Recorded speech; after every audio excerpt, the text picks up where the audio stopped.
Man like Rob, how you doing, man? I'm good, man. How you doing? I hope you're well. Yeah, bro, I'm all good, man. I'm really excited, man, because I feel like this part of my life now, I'm really starting to hone in and focus on a lot of the things I really want to do, man. Honestly, so to reach out to you, and obviously, like we've got a few different mutuals from different platforms we've been a part of and stuff like that. So I thought, yo, this is gonna be a long time coming. To do something like this, man. I haven't got an intro as of yet for this style of content that I'm doing right now, man. I just love to just dive into the conversation of things. For people that might tune into this, who is Rob and what does Rob do? So I go by your host Rob. For a while, I went by Rob Host, Rob the presenter, etc. But essentially, I'm a presenter. I'm flirting around with podcaster and content creator, but mostly presenting. More specifically, radio presenting. I do a lot of interviews with music artists, and I'm on radio. So I've been doing it for about 10 years or so, just over 10 years. So Okay. I've met some like really cool, interesting people from that and worked with some different platforms. So if I had to summarize, I'd say I'm a radio presenter and a host. Okay. And what got you into that space, and especially in the earlier years as well? Hmm. Yeah, so how it kind of started was kind of weird because the first way it started was that there was an event that someone I knew was doing, or someone invited me to some event, and it was just like an open mic in literally the area, and they asked someone to come up and just host and introduce the acts. And this was maybe like 2011, 2012. Like prior to that, I had not that I didn't have a real interest, I just never really thought of it. Like I went Hmm. to uni for English, to study English, I should say. To study English, I had before I went to uni, I had an idea about acting and something in the creative space. But yeah, so they asked me if I wanted to introduce the acts, started introducing the acts, and then that became a regular thing. I just get up on stage, interview the acts, and then from that it went into more music events, like bigger music events. A lot of it's like UK artists mostly. Hmm. Um, yeah, so it's initially started from there, and then that kind of led me into radio. But the reason why I went into radio via the events was that I had a lot of people approaching me. So a lot of people say, "Oh, they would talk to me about their music, or like, can I send you music and stuff like that?" Because my big ethos, even back then, was always like pushing what I thought was good artists, like good UK artists. And this, like I said, this was maybe 10 over 10 years ago now. So the UK scene wasn't where it was now. It was the scene of, in order to get into the charts, you had to be a Rech 3 2 and do a song like that with Hmm. someone, or with someone pop affiliated, or have a female singer as a doing hooks, and it was just completely different to what it is now. So I just thought if artists are good, they deserve to people deserve to hear them. So I started, like, people approached me a lot about sending music, etc. And then that's when I started taking the step into radio. And how was it the early stages? Obviously, because did you like go on a course for something like that, or was it like learning on the fly? Was you shadowing someone at the time? Nah, so the only thing I would say, and I always kind of give the props to the first radio station I was with. So the first radio station was with was called Radio King Online, and it was by these three guys. Station was in Brixton, and they literally trained me how to use the equipment, how to be on radio, my voice, everything like that, how to structure a show. So I always got a lot of respect for them starting me off. And what's Mm. great is that some of those guys are still kind of watching what I do now, and they like pop up and say, "Look, we love that you're getting to this Mm. stage." And I said, "Well, it's for you guys, really, because you guys got me on that journey." Because in the beginning, it was never like you're saying shadowing someone. It was more them teaching me and being part of that, learning a lot there. Okay. And because I have this mindset of like, oh, I don't know if it's me personally or if it's like something that I've grown up with. It's just the idea of, oh, you can do that. Like, why you can try that? Why not? Like, that person can try to do it, or they can do it. You can always like, it's not a big deal. Like, so so I started with those guys, and that was good. That was fun, and that took me into the industry in a cemented way of seeing how things work, how radio works, how PR works, how management works, how they get artists for interviews. And then when I left there, and I think the station relocated and then it shut down, I went to another station, and I managed to get a lot of contacts from that first one, and then that kind of put me on the next kind of stage, which is another station. But yeah, I'm just thinking about it now. That was Yeah. so long ago now. Yeah, it And seemed so long ago, but yeah, it was good because I love that. I love the idea of like them, because they don't have to do that, and they did that for everyone at the station. And because otherwise, you just in the beginning as well, like you saying about a course or anything like that. No, it was just a lot of things I noticed just kind of happened to me, not in like an arrogant way, but just more of a little bit of luck, a little bit of like a lot of work and just trying to make things happen for yourself. So when I went to another station and all that sort of stuff. But what I realized is that when you're a part of something bigger than yourself, it gives you access, and it's about how to utilize that access. So for example, when I went to my second station, which was Pulse 88, which is it was in Wembley, I don't think it's there anymore. I realized that me being part of the station and saying, okay, I work for this radio station, can I get into this event by doing press? And I was like, okay, this works because I'm with a platform bigger than myself, and the station were happy for me to do it. I provided my own videographer or someone to come and film and whatnot. So it's about using the resources that you have, which is like a big, like I didn't really think too much of it at the time. I just thought that I always go back to the idea of, when you come out of uni or you come out of college or whatever, and you go for job interviews and they say, oh, you need experience. And it's like, well, I'm trying to get a job to get experience, but no one wants it's a to paradox. have the experience. There's that kind of catch-22. So Mm. I was just thinking, I'll just make my own experience. I'll just make my own experience. And how I did that is by going out there, creating my own show reels, by going out and getting content and doing it kind of just what I could do at my disposal. Because, you're at those kind of early stages, you're not really getting paid a lot or if at all. And you have to kind of rely on favors or people who know people and try to help you here and that sort of stuff. So it's the way you get things done. I think that's one of the biggest things that I'm proud of, the fact no one can say to me that I didn't make things happen for myself. And I think what you were saying earlier, I really want to tap into it about like the mindset of it, because it feels like it's a domino effect from that mindset. Do you feel like that's part of your upbringing? Do you feel like that's something to do with your environment, or is it something that you still can't really put a finger on, and it's like you're still trying to figure that out, that part of yourself, even though you've been 10 years deep in it? I think initially it comes from my background a lot. I was always taught. I don't know. I was always built, not built confidence, but confidence was always instilled in me of a way of like, you can do anything. I don't really come from a lot of negativity, so I always say that my dad's my biggest fan. So I always say to him, he always says to me like, oh, like you can do that. Why not? Like you just need a little bit of luck, a bit of opportunity. Why not? Like go for it. Because I think I was thinking about this the other day. Ironically, it's like there's more regret in not trying than failing. Do you know what I mean? Because if you fail, you still learn from that experience. You can still take it on and do things differently next time. And it's something you could be like, well, I tried this and it was cool, and this happened and that happened, but it makes you probably more of a rounded person in general as well. I think the fear. I think that's a lot of the thing. That's a fear of failure.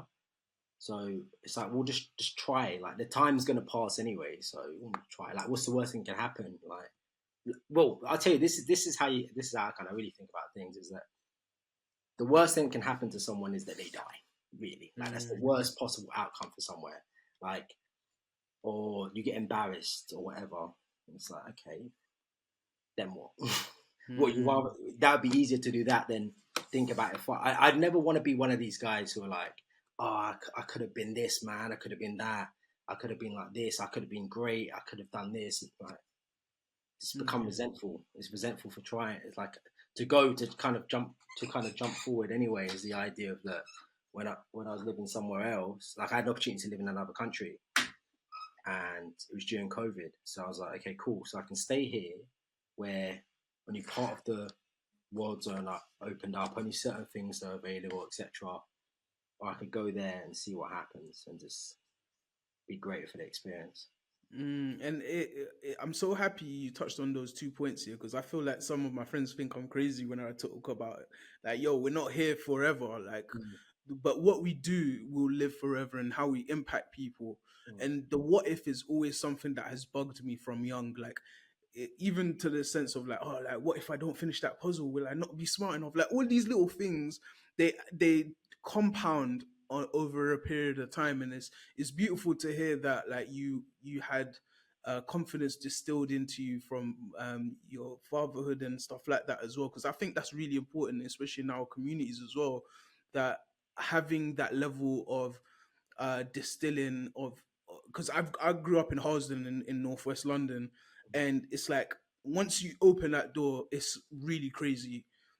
It was absolutely crazy. So to always have something to encourage you to that it's okay to try, it's okay to fail. You'll learn from these things is really important.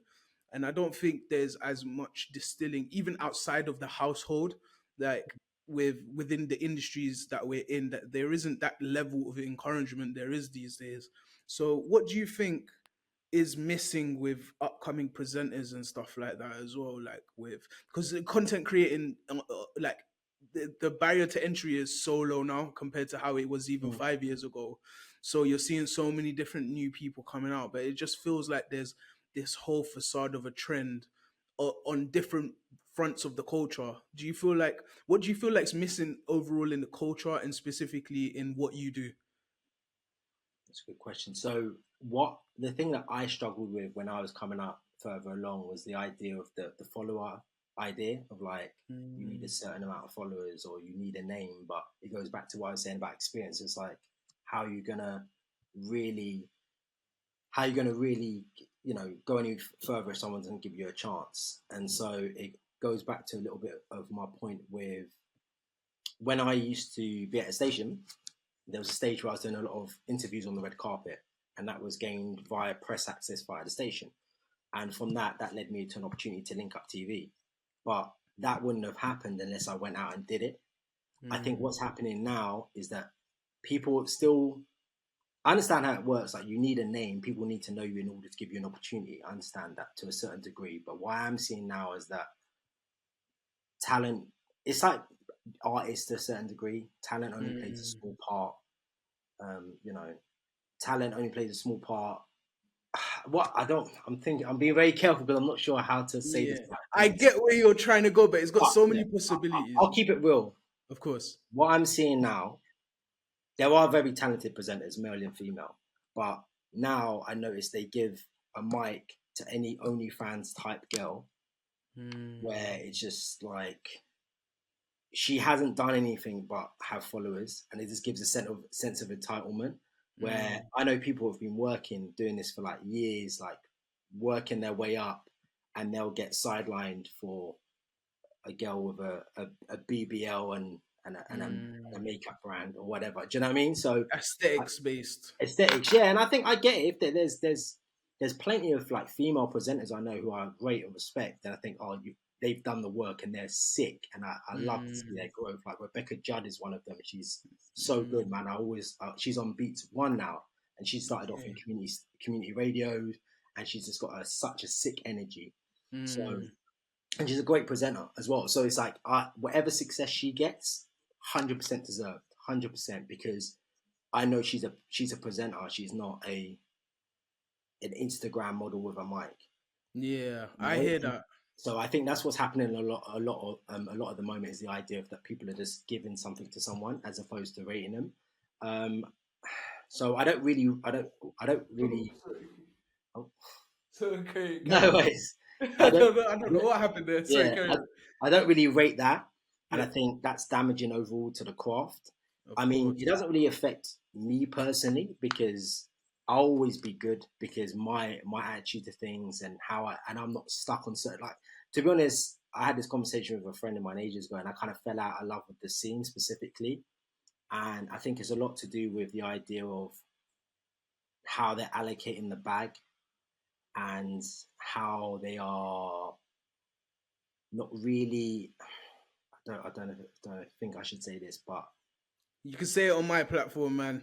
well, look, not to get not to break it down like that, but this idea of selling out or working for brands or doing this and doing that, there's plenty of people and plenty of platforms in the culture which will take advantage of people, especially new people, for the sake Mm. of their name and their platform, and not and treat people as disposable, and also not give people the bag that are worth, having people do things for exposure. And it's like you have people who are well seasoned and who know what they're doing and have credentials, and they will just not give them any money, basically, to put it bluntly. Mm. And then they'll, so it's not really, and it's like, and then there'll be people who work with other brands or other people, and they'll be accused of being a sellout and not being for the culture or being away from the culture. But what I have found is that,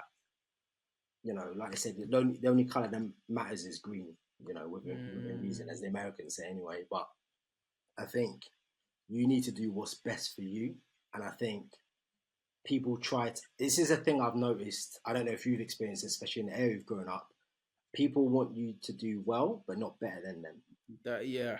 The kind of crabs in the Yeah. bucket mentality, the nines kind of thing. And it's like, Literally. but they want you to do well. And then if you do too well, you've almost Falling like back. gone Hollywood, or you're too good for man. And that actually brings a lot of, especially black males, down. The idea of they have to be plugged in to, like, whatever it may be, the road, or the guys from before, and they feel like they have to bring everyone. I tell you this Mm. now, like, I ain't bringing no one with me. Only the people who I know who are loyal to me and everything else, and have got their own things going on. Because what happens is Mm. people who haven't got their own things going on, those are the ones who build resentment and build envy, and they'll bring your whole thing down. So it's always good to have people who are doing their own thing. It doesn't necessarily have to be in the same field, but who are on their own thing and are on their own journey, and you're not feeding them, because it's a dangerous position to be put in. And especially those that, like, because some, especially from the areas we're from or the cultures we're from, we're always trying to help people around us that are like us, but sometimes we don't identify the work ethic internally with them to see that growth, because there's only so much you can teach your people around you and help your people around you, but the rest of the game is them. And I Mm. think because of, like, maybe our big hearts or the way we're brought up of not leaving people behind, I was always taught, don't leave people behind. Like, always, like, if someone falls, you all fall, you all stand up together type of vibe. So that was always my mentality. And over the years, I've realized that I was holding people up for too long and hurting myself in the process. Mm. And I think a lot of people that are good hearted like that no matter what discipline it is, it's that same type of point that we always try to champion others more than ourselves, at the same time of championing ourselves, but then we're not really helping those that are helping themselves. So there's some type of mentality within the culture that champions that, but it's unspoken.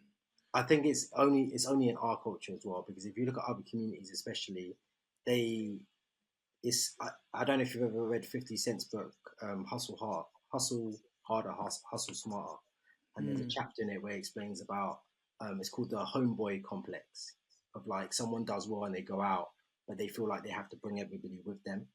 And it's like, if you look at other demographics of people, they don't feel like that. If they've grown up, in a rough area, they're going and they're not coming back, because isn't the whole mm, goal to get out of your worst situation? And I think that, if people, I think what you mentioned earlier is like, you can help people, sure, but it's like, the issue is that people aren't appreciative of the help. It's kind of expected, mm, and that's a part of the mm. problem. The idea of that people don't feel appreciative of you helping them, and it just builds. I've seen it happen, man. That's happened to me as well. People build resentment of, you know like, they just they feel like you owe them something, but everyone's their own man, everyone's their own woman. Mm. If you're an adult, you're responsible for what happens in your life. And this kind of coddling and this constant trying to, because I've had some really tough situations where I've had to, there's points where I realize that sometimes people need to help themselves.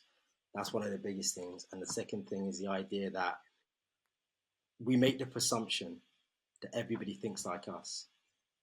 So we're two different people. Mm. And I'm thinking, why would he do that? I wouldn't do that. wouldn't you just do X, Y, and Z? But your way of thinking is completely different. And when arguments or debates come up, is that it's one person trying to convince another person of their way of thinking. And I had to figure this out in real time, and it was stressful. But I got to a point when I understood that. When I understood it's like, oh no, this guy just doesn't think like me. He thinks on his own wavelength about certain things. Cool. I can be okay with that. Okay. I can't try and push him to the way I'm thinking because our background might be different or our attitudes might be different, etc. And I think once you realize that, it makes things a lot easier. Yeah, I'm really happy you said that, man, because I think I've been in that thought process a lot recently, especially like if I'm trying to get like a point across or like a plan in place or something like that. I always scratch my head. It's like, why am I? It feels like I'm talking to a brick wall, Mm. depending on what the conversation is. And it's only in the last like probably couple of years I've been really pondering on exactly what you said. Like people actually don't think like us, and we do always think that people like everyone's on that same wavelength. You Mm. know what I'm saying? So it's really interesting to hear that come from you because that really does resonate with me, man. And going back to the conversation about presenting, Yeah. where you were saying about like they give a mic to anyone and stuff, which I've been seeing, like the way content is kind of tainted now is a lot more corrosive than it was before. And now it's got to a point where like the younger generation are soaking up either a perspective or a certain way of doing things. How do you feel like that style of presenting or that style of like clickbait type of things is actually affecting the younger generation coming up, even if they're not presenting or in that culture? I'm glad you said like the clickbaiting because a lot of the stuff, those decisions that people like that make are essentially for views and for numbers. But I think there's a big disconnect on numbers, and that impacts the viewer. So what I mean by that is someone might have 100,000 followers. Let's say an artist has 100,000 followers and he puts on a headline show, and he gets what 200 people show up. The numbers don't add up. I thought you have 100,000 followers. Surely you should have it. So sometimes you get that, and then you get people who've got 4,000 followers, and they do a show and it's rammed, it's packed out. So Yeah. it's about who's authentic. Sometimes numbers aren't real. And to go back to your point about sort of the younger generation or the viewer, they think things are easy to get because they see it like that. They just think, oh, this person's hit, especially with this. There's a few different epidemics going on, right? And one of them is like the OnlyFans aspect, for example. So Mm. you get people, well, in this case, it's say girls who think, oh, I can make loads of money because this person makes loads of money doing OnlyFans, right? Mm. Or the guy's like, I can be a rapper because this guy's a rapper and this guy does well, for example. And everyone's journey is different, as we know. And there's so much smoke and mirror stuff happening behind the scenes that you just don't even know about. Like people talk about, I don't know, Central C, for example. Central C is extremely popular now. He's doing well. Mm. Yeah, I think I saw something the other day where he's got the most monthly streams on Spotify than any UK artist. It's something crazy. It's like Mm. 40 million or something mad. Crazy. Now, people might be like, oh, he's a plant. It's because he's white. It's because Mm. he's doing girl songs. Forgetting that he was on, I think, the Ain't or Nothing remix or one of these remixes from like Oh, but 2014 or something, like people ages. forget that exactly. But people just see the finished product. Yeah. It's like you ever see that picture and it's like, oh, it's an iceberg, and in the ice on top of the iceberg it's like success, and that's what everyone sees, and Mm. underneath is like hard work, late nights, etc. So it's that kind of thing of people just presume that people just fall into success and they kind of Yeah. undermine their hard work. So I would never. This is why I go back to the presenting aspect of it. I would never bash anyone who I know who've done the work, you know. Mm. And there's people, especially in presenters, rappers, etc., who have been on the grind for years. Even Tion Wayne, like Tion Wayne's got loads of stuff now, but he was like doing mixtapes, Wayne's World and stuff like that for Mm. ages. So, and then obviously he was in and out of jail and had those issues. But then if you look at someone like Russ, for example, on the other end, he had one popping song and then he monetized off that. Mm. And it's just a different form of doing stuff now. I think I've always said this, you don't need a great deal of talent, and that's not to insult anyone. It's just the idea of talent is only a small part of everything. Even in what we do, there's an Mm. aspect of talent, but I noticed that especially when I was doing hosting music events, I found the guys who were not as talented were more polite, turn up on time, were generally more like invested that, oh, this is an opportunity, this is an opportunity. Like they had a better attitude, and they might not have been as well as another artist who was talented, but his stage performance was shit. He turned up late. He didn't want to do this. He didn't want to go on the stage at this time. He didn't want to go on that time. He would only go if he could get all his guys in for free. So the attitude's different. So half of the things you need to worry about is not even talent, because not everyone is talented. Let's be honest, and that's not a negative thing, because talent can be made up with so many other things. Like even myself, I've like in presenting and other careers that I'm in, the feedback I get is that my ability to learn and take criticism. But some people can't do that. I take criticism on the fact of, you don't have a problem with me, it's my work or my interviews or my footage or whatever. That's the issue. I don't take it personally. It's the That idea that, detachment. yeah, some people feel like some people take it as like you're attacking me as a person. Yeah. And some of it comes with maturity and experience and stuff like that. But I think people expect results quicker now. And I do understand that, because we're in a kind of microwave kind of attention span type stuff, especially with TikTok and all these other things. But it's still consistency, even with TikTok. It's still consistency. You have to post a certain amount of times a day really to get tractions. Some might hit, some might not, etc. So you still have to do some work. And I think part of the issue is now people just see the finished product and they think, I can do that because that's the finished product. I'll just dress like him or rap like him or look like her or whatever it may be. And it's like, now we can kind of segue into that music, because you've got so much experience and kind of you've been face to face with a lot of these artists and stuff. And I've been face to face with a lot of artists and been behind the scenes as well, because of like my filmmaking career, because that's where I initially grew from. And I've learned so much about how people, certain artists or certain creatives, put on a facade in front of camera and how they are behind camera as well. And you kind of touched on that with the ethics of someone, like, okay, someone really wants this opportunity, they'll be there earlier and all of these things. But especially, I'm coming in from the angle of where artists were really, there was this whole bot farming wave that was happening not too long ago as well. It's still happening now, where like there are a lot of clampdowns. And because, like you said, now that you've said about the end result thing, now I'm getting that like connection, because a lot of the artists that have that level of ego and see that finished result were jumping to conclusions to certain tactics that would actually get them there. So that person that has 10,000 streams monthly or 100,000 streams and can't even get 100 people in a 200 person venue, like that clearly shows that you have to be doing groundwork.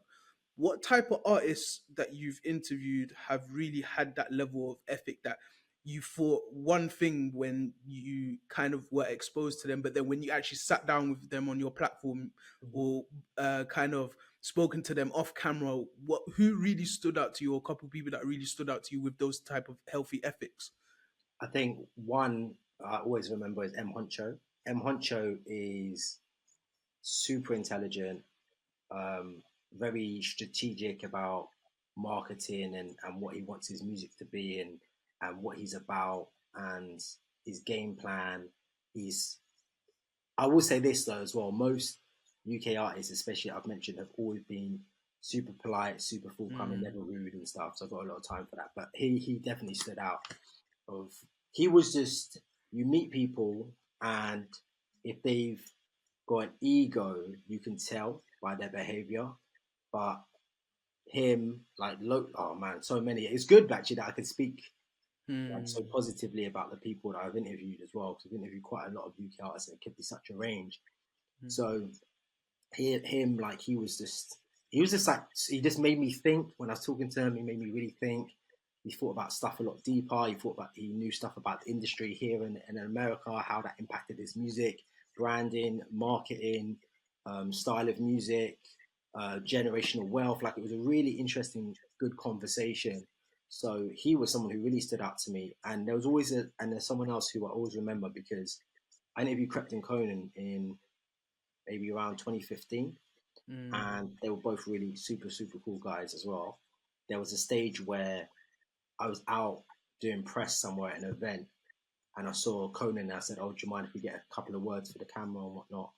And he's like, "Oh yeah, no problem." He goes, "Oh, like I know you." He goes, "You're Rob from I think the station I was with Radio." He's like, "From Radio King, the Radio King station." I was like, "Oh yeah," like you're surprised that people, and that it seemed I was super gassed about that because it seemed like such a small thing, especially when I met him and I met Conan.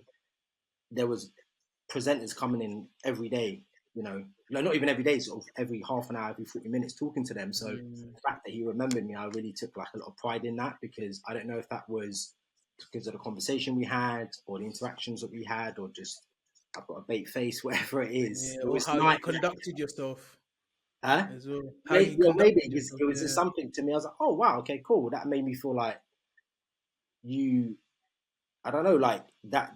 I don't know why, but it was a moment where I was like, "Wow, that's cool, man! Like someone knows me." And so, like, and a similar, well, not exactly a similar thing, but I had an opportunity to interview Harvey from So Solid, and that came about so organically, and I love how that came about because it was funny because myself and a friend of mine were on a podcast and we were talking about So Solid and all this kind of stuff, and I think I must have tagged him in it, and he started interacting with me, and then we had a conversation, and then he invited me to a show that he was having, and then he was saying about, oh, like I love the podcast. It wasn't even a big podcast. He goes, I just like the style and everything else. Would love to sit down, and we did and he dedicated it to me. It was like the biggest. I think at that point it was like the biggest interview of my career.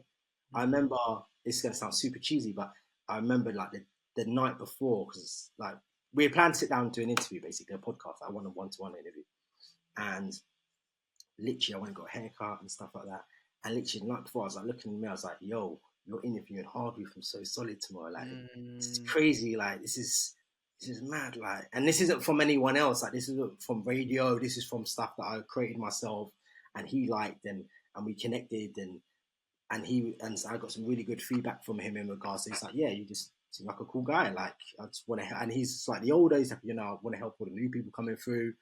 And yeah, I was just super, I was like, oh my God. Like, it was even now, like, it's the biggest moment I reckon of my career, of the idea of like someone who I grew up listening to, my older sisters grew up listening to, who was on TV at Brit Awards and Mobos, and like was married to Elisa Dixon. Like, it's crazy, like when you think about it. So, but that was such a good conversation. That was really fun. He had so much knowledge.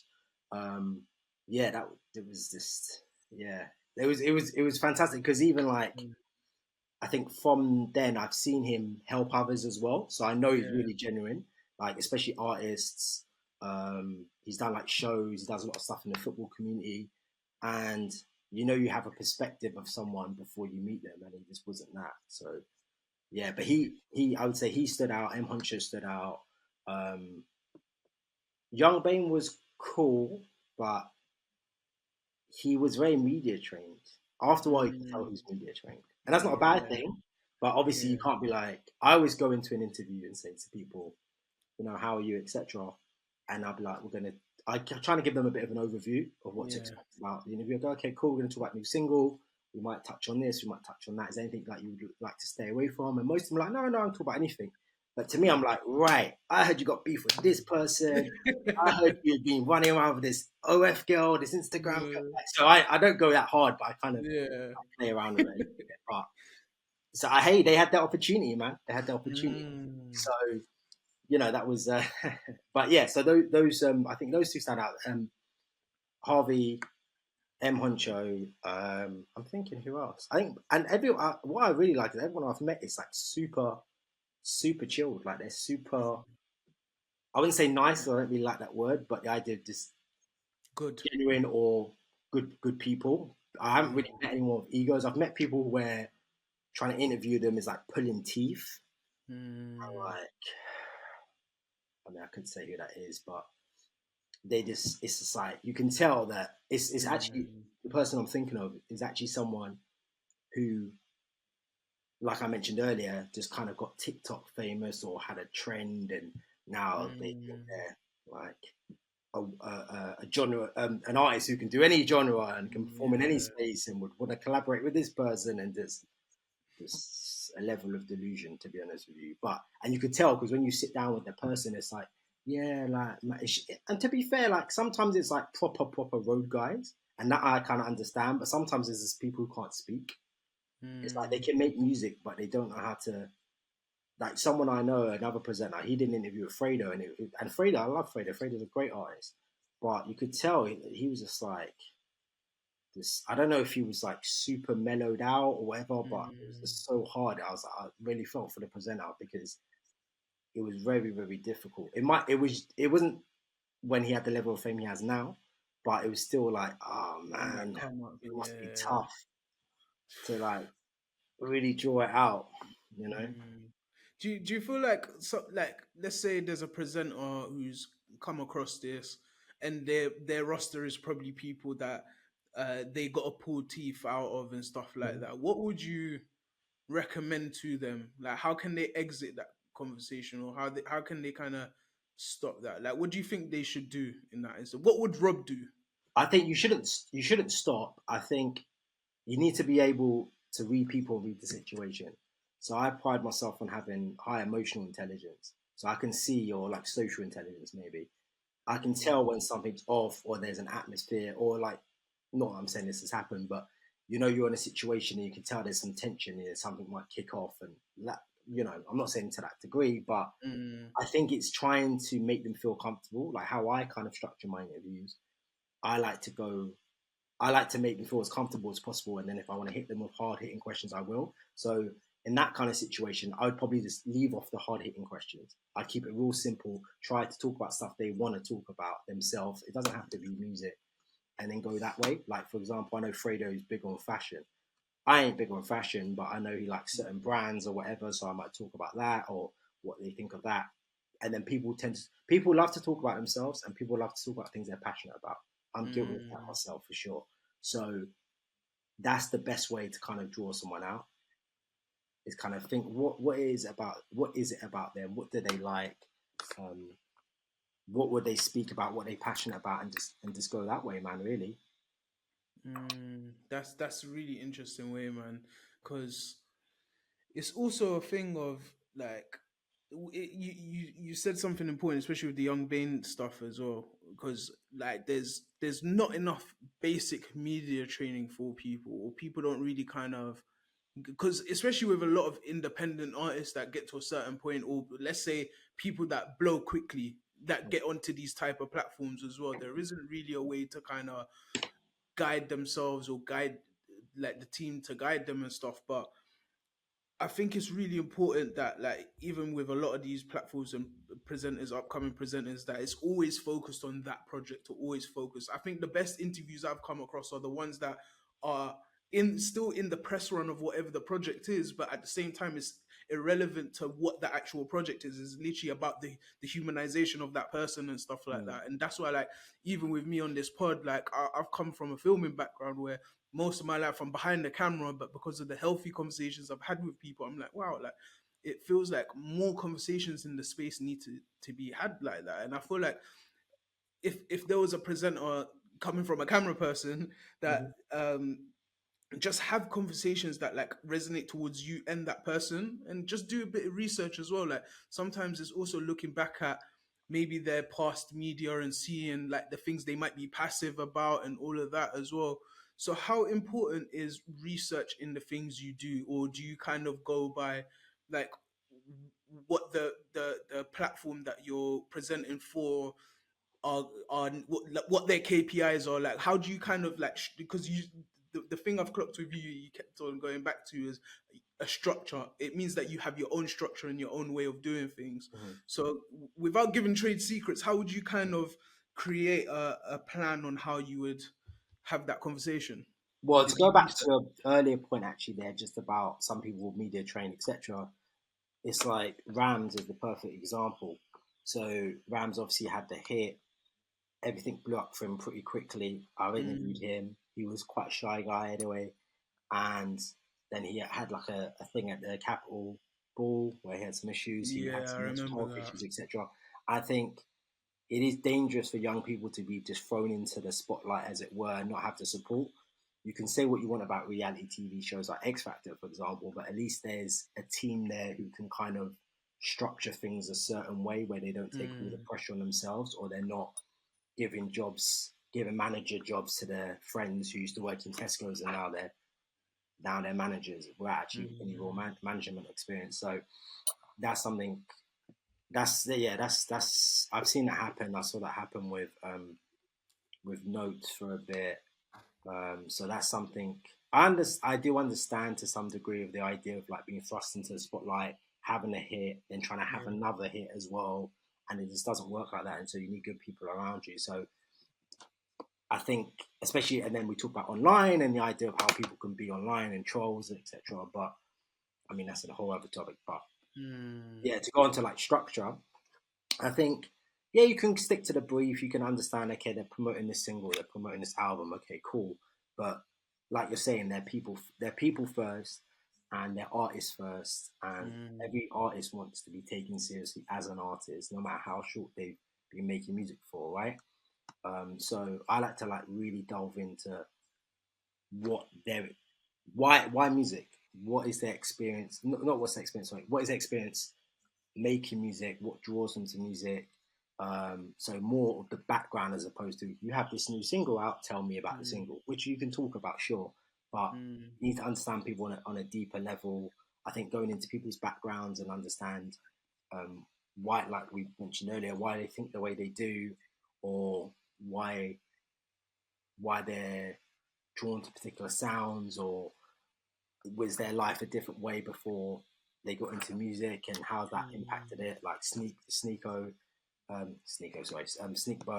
is one of the guys as well who's had like quite a long career, but then he was one of the first artists that Drake shouted out and listened to before. Like this was in 2010. So, and then obviously now when I interviewed him, Drake was active and coming out of people's shows, etc. So that idea, like, because that's his own personal journey, that's unique to him. The idea that Drake wasn't really trekking for UK rappers, but he knew him. Like, mm, and now he's seeing how he's now more prominent in the UK scene and how that works and how that makes him feel. And was he the catalyst for him and stuff like that, and just relationships as well, and just I think especially more so when I speak on podcasts of understanding people. I guess people are more open to talk about like family stuff and whatnot. So maybe touching on that.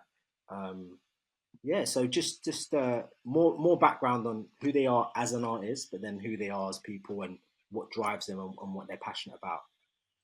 and over the years as well, now that like you're in your style, obviously there's probably your own ways of, okay, I need to improve these type of things or whatnot. But what over the years, what have you actually like realized about yourself, or what have you been like, I don't know how to put it, like what have you learned about yourself, and how have you learned way more better ways on how you can improve yourself? Is it like, or do you like watch your clips back and kind of figure it out that way, or in that conversation you're learning how to kind of articulate yourself? Like, how do you improve yourself, and what have you learned about yourself over the years?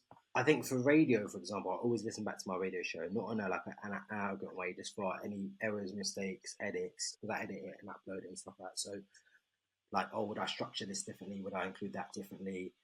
If I look at my old interviews to where I am now, obviously it's leaps and bounds, but that's come from a lot of trial and error, and also the Mm, people you interview and the experiences you have and watching others as well. So it's definitely a learning process as you go. And I think one of the things I have noticed is that I'm quite good with people. I like talking to people. I like interacting with people. I'm never like some people have high energy, and I'm not saying I'm super chilled, but or super mellow, but some people lead with energy or lead with.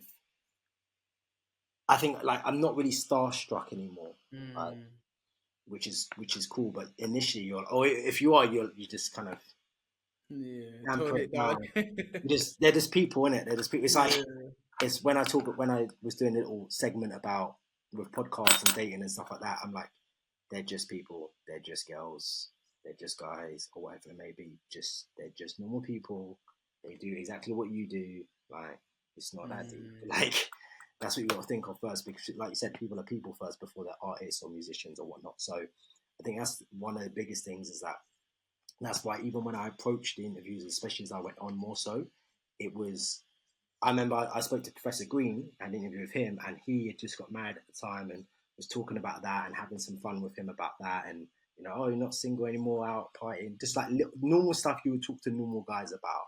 And I think realizing that the only difference between that person and a normal and a star, inverted commas, is the idea of that they have a status and a name, and they have some levels of achievement, but they're still people. They're still a person from Hackney. They're still a guy who grew up in Harleston.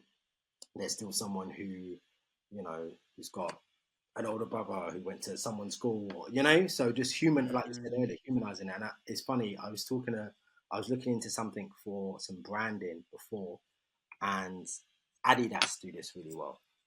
Adidas have this message of sport is important, whatever sport it is, but an athlete is a person before he's an athlete, or him or her is an athlete. So it's the idea when the Euros was going on and you had Jude Bellingham and stuff, and they're like, oh, putting all this pressure on him, but they're like, he's just a normal. They were showing like shots of him playing football growing up, and him with his family, and that idea of, yeah, they're a person before they're an athlete. I know you see them as an athlete, but they are like you to some degree. This is just a career field. So it's just, like you're saying, humanizing people and realizing that. And now that kind of goes on a wider topic with like actual like human psychology and like society, the way society is now. What, taking those lessons and amplifying it, how do you feel like society should interpret what you've just said as well, and especially with like a lot of the things going on with like conflicts, race, gender, and everything? What's your, because we've kind of had these light touch points as well, especially off camera on these type of topics and stuff, bro. But what do you feel like the wider society and future generations need to start taking on board now that could impact for a healthier generation next 50 years? I think what's happened is that we've gone from one extreme to the next. So the idea of being woke and wokeness and wokeism, that used to be about conspiracy theories, and now it's about social justice, and that's a whole conversation, but it's about that sort of stuff. It's a So whole nother pod. yeah, exactly. It's about that sort of stuff, and it's like, look, I literally said this yesterday. People, certain demographics, whether that be to do with race, gender, sexuality, etc., have fought for years for for the ability to be treated like everybody else. You know, respect and treating just someone like a normal person, right? Regardless of their race, gender, sexuality, etc. But what's happened now is people feel like they have to accommodate people because of those things, and it actually goes against what you're actually fighting for in the beginning. If, you know, as black men or mixed race men, we're fighting for stuff to do with race, where people will just recognize, let's say, for example, our hard work or our role in society based on who we are as people, as opposed to people who happen to be black. Now, the similar thing is happening with gender and sexuality, for example. People, there's so much focus on people's identity, it takes away from actually who they are, which is actually a double standard in a way, right? The idea of that, I always say to everyone, and I stand by this, is that I'm always going to treat people well if they treat me well, and that's it. I don't care about gender, I don't care about race, I don't care about sexuality. If you're cool with me and you're a good person and your vibes, we're vibes. I don't care about anything else. You could be black, white, purple.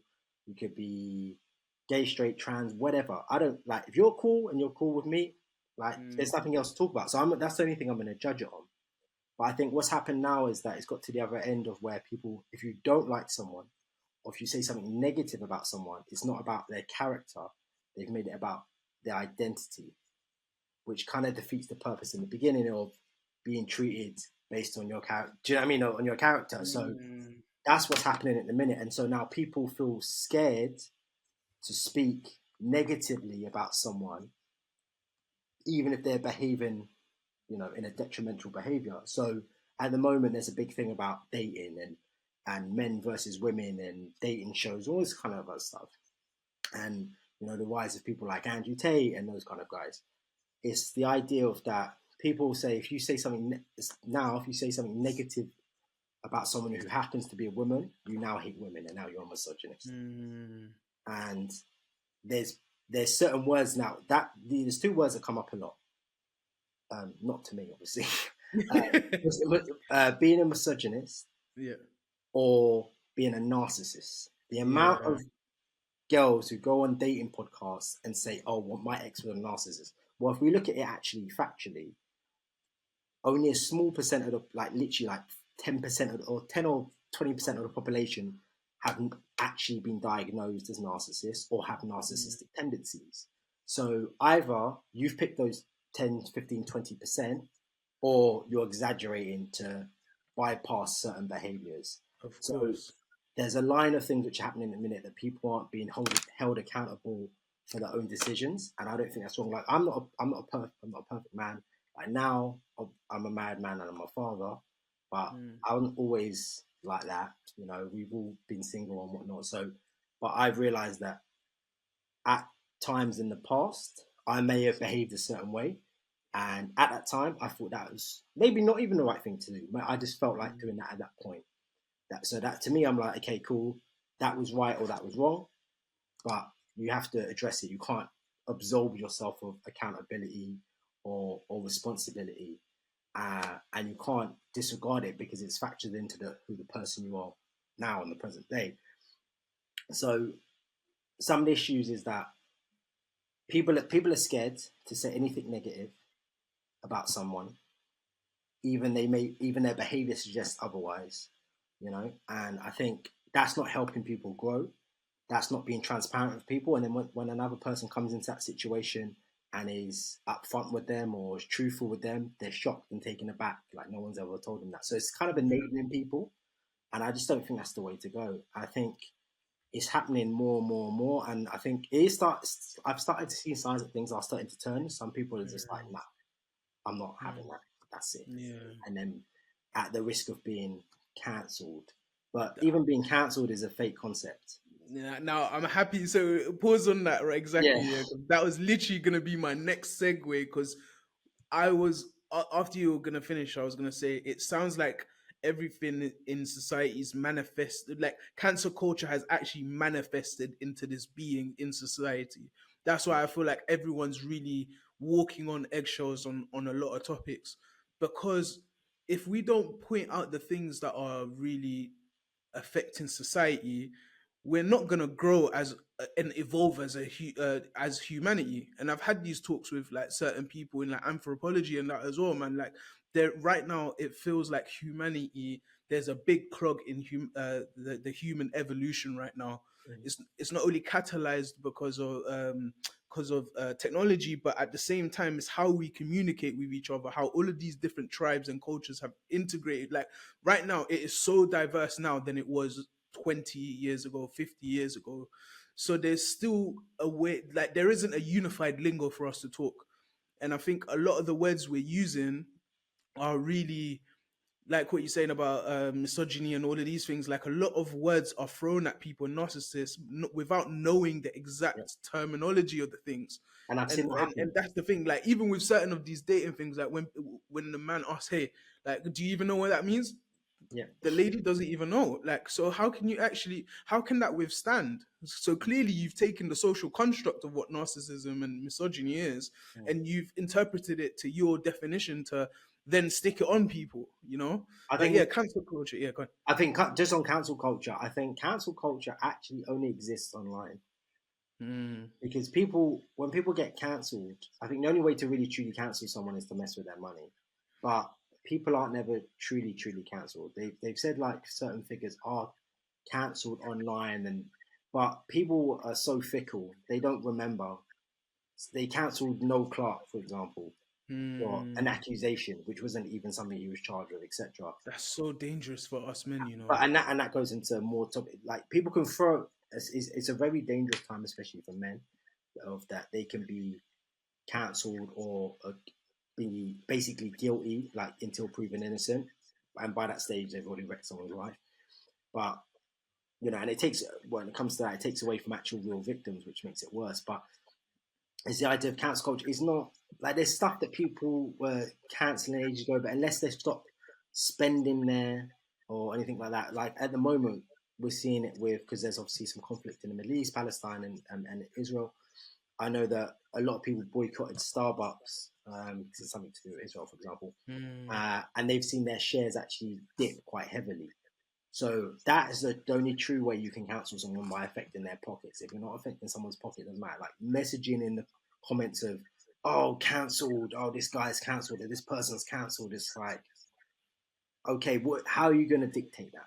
How the only way the masses can dictate something like that is by not spending their money on that. I know there was a bit of a scandal with Octavian, the rapper, a while ago, and he was doing Yeah. shows in Paris and in Europe, and people in the comments, oh, this we thought we cancelled this guy.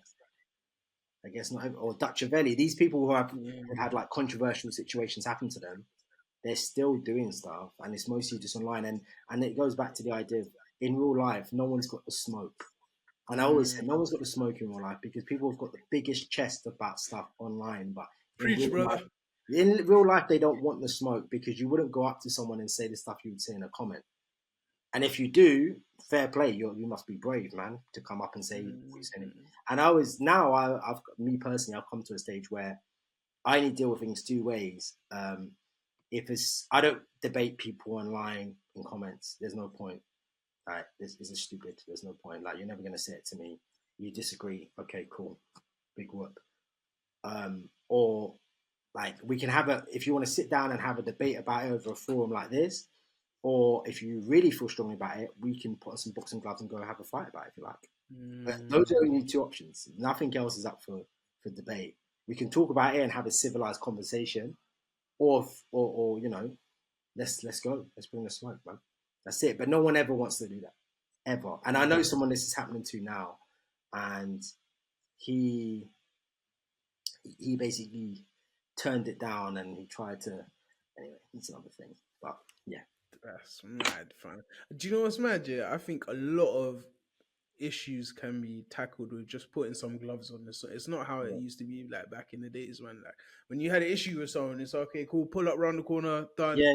everything's sorted. Like now, There's, it's there's there's no line anymore. Like the understanding is yeah, that it goes to a bigger issue, but the simplest way to put it is this: is that the most important thing to men is respect, and the most important thing to women is attention. That's it. And when it comes to men, I can't speak on women. I'm not a woman, but when it comes to men, when guys argue or they're in a fight, it's usually over money, respect, or women. That's it. Pretty much mm, every kind of thing ever can be summarized by that. And it's like even I think it was the late Kevin Samuels was saying like men understand there's always an underlying threat of violence.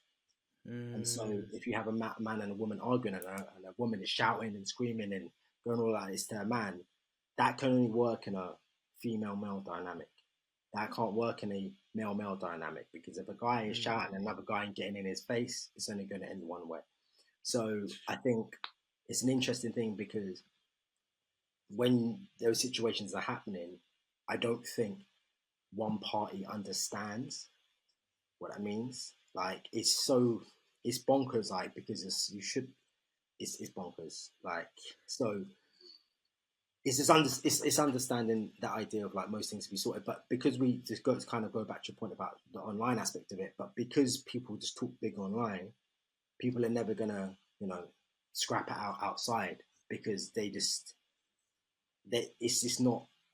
I guess it's not this. I don't want to say like this generation is this generation's way of doing things, or just antagonizing people online and never really doing anything when they see them. Well, not that I encourage that kind of thing, Mm. but the idea of arguing with someone online about stuff and not really, Doing I it don't in know. real life, I yeah. just don't Uh, understand it. I'm like, yeah, like it's sometimes I see as some people start and I'm like, listen, bro.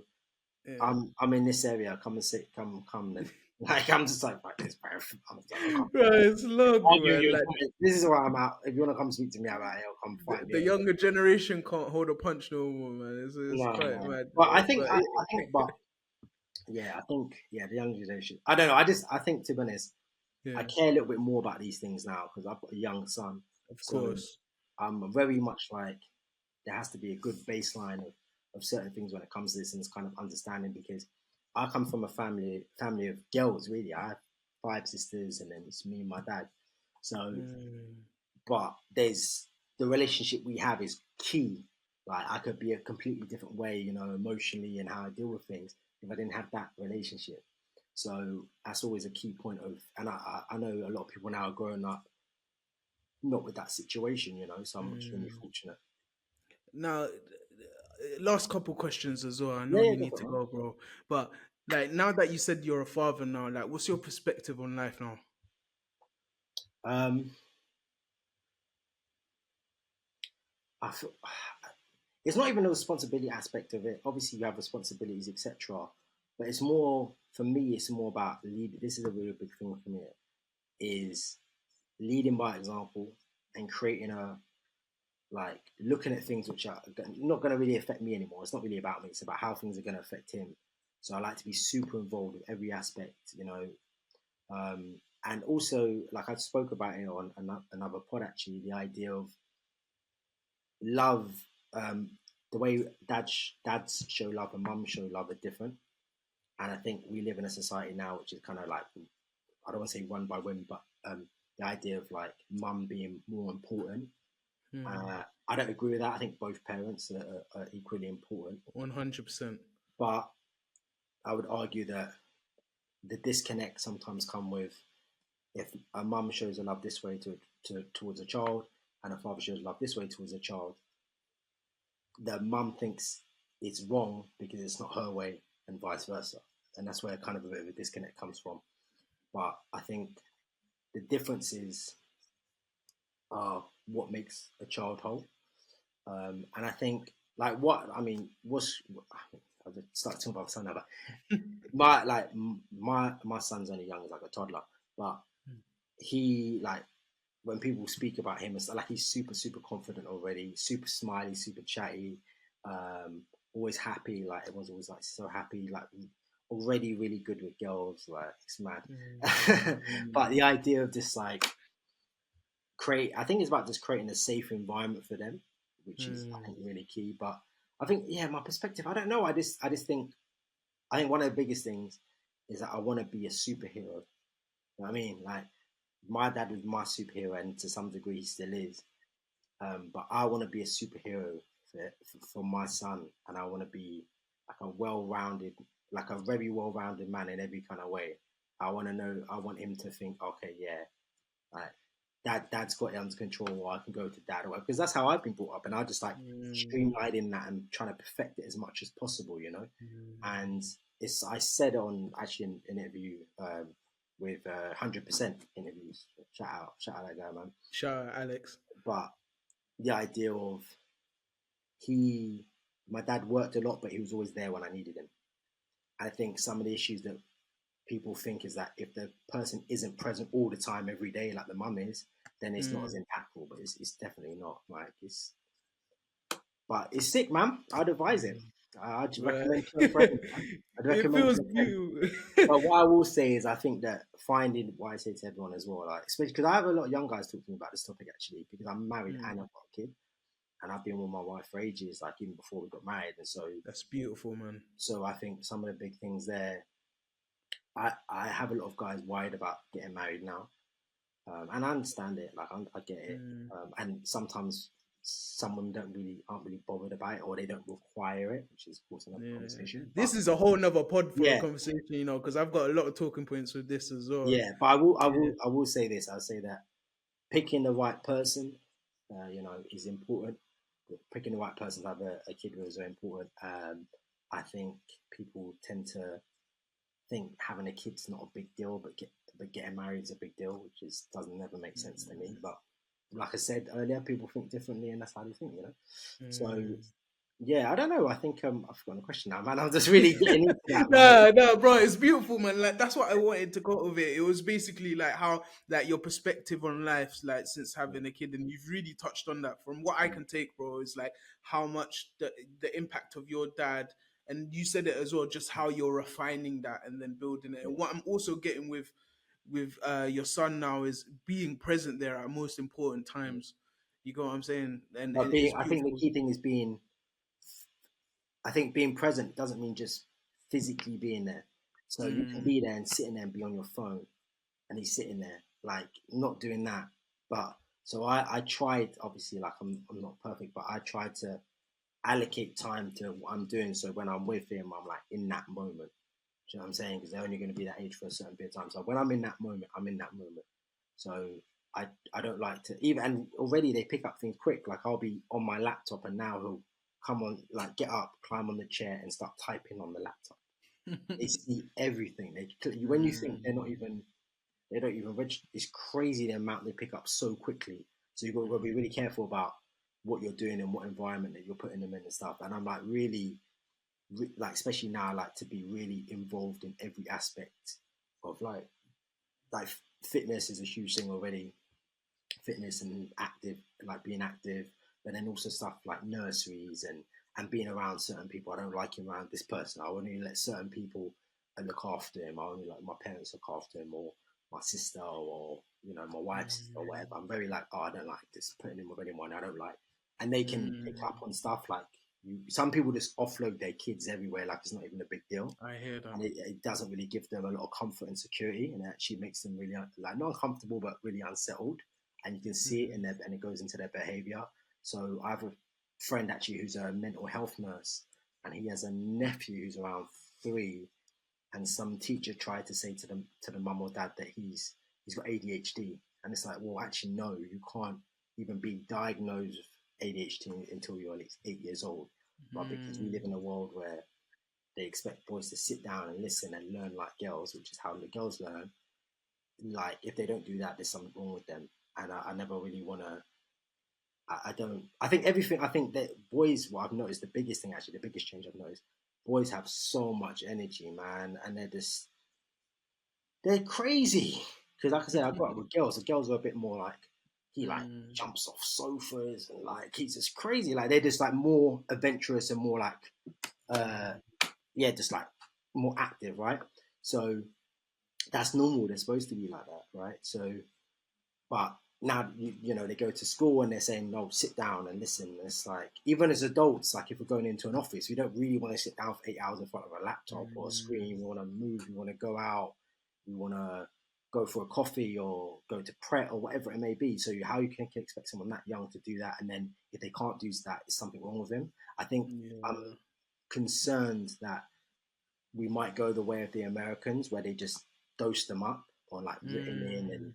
give them tablets to So I'm really like I don't. Everything has to be checked with me. I'm not. No, 100%, man, and especially like the age of like for like everything we're saying leads to we're definitely gonna do a part two Yeah, and yeah, have good, these good. good like bro. We need to build like panel talks off all of these things and have like Mm. educational content I'm out. actually doing it, man. If you be, we'll try and get you involved, man, because this is what I want to Let's do. do it. So I'm Let's doing a figure some panel stuff talk at the out. moment, which is more dating, but I want to go into Mm, more, which is going to be to do with fatherhood and men's mental health mm. as well. So those are the It's things really important. it's mad as well because one of the first people I interviewed on this platform as well is a poet, and we were really speaking about like his how like the impact of that's why I asked you that question, like your perspective now as a father, and obviously he's got twins as well, Yeah, yeah. so he's got double the trouble. So like his perspective has opened up so much more on all of those things as well. It will be interesting to connect you lot. I don't know if you lot like know each other like I that haven't or connected. I've seen him about and stuff. I yeah, haven't really connected. I think I've interviewed him a little bit like on red carpet and events, but yeah. not really like to. Yeah, I think if you're gonna put that thing together, man, he's definitely one person that is gonna have a lot of it, especially like his perspective now. Like the other day, I was messaging him, and I was like, "Hey, like I'm gonna check in with you." Like he's the type of guy like he will always try to make time for you as well. And I Nice. was just like to him, bro, don't reply. But he was like, "Oh, like I'm with my kids right now. I'll shout you in 10 minutes." I'm like, "Bro, no, like Yeah, don't yeah, shout me yeah, back. yeah. Like Just don't really. shout me back." Like he's like, "No, no, no, bro, don't worry, man. I just need to." Like, don't worry. I'm like, bro, Yeah, like on level, like I want you to be present. yeah, Like that's the most important yeah. thing. Like I want you to be present in that thing, and he was really understandable. So yeah, man, let's definitely kick stuff off with that, man. But Rob, bro, I just wanna thank you so much for this, man, and even for like impacting my life, like before even knowing me, man. Because seeing your content growing up and seeing the levels of interviews you've done, and even just seeing your growth and seeing where you've gone, and obviously like being a part of like the same circuits of platforms that you've been on as well is really showing that I'm potentially going in the correct direction. So I just wanted to thank you so much for what you've done for the space. Oh, You've thank you. I impacted a appreciate lot it. of people that I've spoken to as well that Oh wow, like I you didn't even probably know don't that. even know about it. This is what I'm saying, man. Like the more what I love about people is the people that do action, and like the people that really talk about you, like you can hear in their cadence that like, right, like this person's impacted you some way, shape, or form. And that's why like I've always wanted to have this like level of conversation with you. But I don't want it to just be a one and gone. Like I want us to like really check in with each other, part two, part three, all of that. Like I would really want this project for myself to be a lifelong thing with so many different other guests as well, and have that check-in points as well. So Rob, I just wanted to thank you so much for your time today and everything you've done for the culture, and just give you your flowers for that, man. You've Thanks, man. I impacted more appreciate people that. than you know. Sometimes when you're working, you just kind of have blinkers on and don't really think that. I Mm. guess not that you're not impacting anyone, but you're just kind of doing your own thing, right? So you don't really realize sometimes people are watching, even though the irony is obviously you put your stuff on the internet, so obviously someone's watching, right? So So was yeah, watching. but I appreciate that, man. And any help you want with guests who you think will be a good fit, man, hit me up. I know some really interesting people as well, and Thank obviously we'll you. be I happy. appreciate it. I'm definitely gonna get an A&R like yourself to help me out with this, man. Because, bro, like where I am, like every episode I'm doing is just building my confidence so much more in front of camera. And like I said, like over the last 10, 12 years of me doing content for people, I never like I always said, just after COVID, I said to myself, if I passed away today, what would my portfolio look like? It Yeah, would just be content for everyone else. I never had anything for myself. And yeah, that was like one strong drive for me to be like, bro, like the thing I've always wanted to do is just have conversations. I've learned so much stuff with people. I've applied so many different things from conversations and tested things out that have benefited me. Like I've learned more through conversations than I have through school. So that's why I wanted to do a project like this, to definitely document and look back at my history, but then also down my ancestral line to say like for my great grandkids and all that to look back and be like, yeah, like our great granddad did something really well that changed like our family bloodline. So I just want to thank you for being a part of that, man, because you just saying yes to this has impacted me so much, man. yeah. Thank you. I appreciate that, man. I appreciate you inviting me and sitting down and speaking with me, man. I know we were trying to sort out the dates and stuff, but Mm, we got there in the end. But I yeah, always love doing these things, man. I love trying thank to you. give something back if I can, and just like getting another perspective is always interesting, man. For Bruh. sure. I've got one closing Yeah. tradition that I've started. It's Okay. gonna provoke your brain and try figure it out. Yeah. Uh, So the question is, what is one piece of advice you give out but you never take? I like that question. Everyone's face is exactly that when I ask them that. What's the one piece of advice that I never take? Ah, it's tricky because I like to take my own advice. I don't like to be a hypocrite. Um, Exactly what poet said. yeah, I don't like to. Yeah, I don't. That's weird though, Yeah. because I think it's if I wouldn't follow my own advice, would I give someone else? What's the one piece of advice? I don't know. Maybe take more risks. I feel like I don't take enough risks, and I think, or I could take more. Maybe I do take them, but I could take more, and I probably advise people. I think more actually more so now. I'd advise people like who have. It's a tricky one because I would say this is I would say that I never want to be a person who thinks having kids or being married is going to limit me. Obviously, things are certainly going to change, but if I know guys who are single, literally like not even got a girlfriend, I'm like, do it all, man, do it all. Like you don't realize how much time you have or how many opportunities you have. So, and I feel like I did do it all when I was single. I can do more now, obviously, with different sorts of things. But you, yeah, I would say, yeah, I would just advise people to take more risks And I guess don't be afraid. Kind of what we were talking about earlier of the idea of like the fear of regret is worse than the fear of failure. Do you know what I mean? So I think that's probably one of the biggest things, man. Don't be scared, man. Don't be scared.